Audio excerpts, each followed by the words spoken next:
प्रभू येशू ख्रिस्तांचं दुःख सहन आणि वधस्तंभावरलं मरण। या मरणाच्या वेळेला त्यांनी वधस्तंभावरून 7 वाक्य उच्चारली। त्या वाक्यांचं मनन या दिवशी जगाच्या वेगवेगळ्या भागांमध्ये, चर्चेसमध्ये, घराघरांमध्ये केलं जातं। इतकंच नाही तर प्रभू येशू ख्रिस्तांनी जी साधी साधी वाक्य सुद्धा उच्चारली त्या तत्वांचं मनन आणि चिंतन सुद्धा केलं जातं आजही 2000 वर्ष उलटून सुद्धा। वधस्तंभावरती ते म्हणाले की हे पित्या, यांना क्षमा कर, कारण हे काय करत आहेत त्यांना कळत नाहीये। क्षमाशीलतेची परिसीमा गाठणारा त्यांचा हा उद्गार। किंवा लोकांना सांगताना ते म्हणतात की कोणी तुझ्या उजव्या गालावर मारलं तर आपला डावा गाल पुढं कर। जशी आपल्यावरती तशी आपल्या शेजाऱ्यावर प्रीती कर।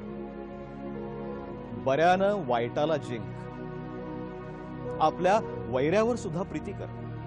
ऐकायला खूप साधी साधी वाटणारी ही तत्व आहेत, परंतु या तत्वांनी त्या काळच्या रोमी राजसत्तेला आणि धर्मापासून दूर गेलेल्या प्रस्थापित यहुदी धर्माला आव्हान दिलं।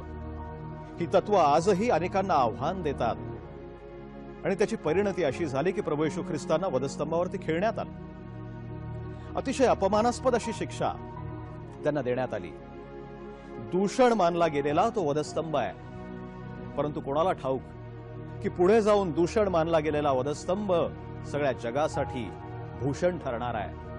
रेव्हरंड नारायण वामन टिळक लिहितात की वधस्तंभ हेच आमुचे भूषण सदैव निशाण उभारिले। हे निशाण उभारलं गेलं ते इस्रायल मधल्या काल्वरी टेकडीवरती। श्रोतेहो, त्या काल्वरी टेकडीच्या पायथ्याशी जाऊया। त्या ठिकाणी जे नाट्य घडलेलं आहे ते या गीतामध्ये आहे, जे लिहिलंय आणि संगीतबद्ध केलेलं आहे। प्राध्यापक जयंत कुमार त्रिभुवन यांनी ते गीत ऐकूया आणि विचार करूया की मी पापी असताना सुद्धा प्रभू येशू ख्रिस्त माझ्यावरती एवढं प्रेम का करतो, माझ्यासाठी तो वधस्तंभावरती का जातो।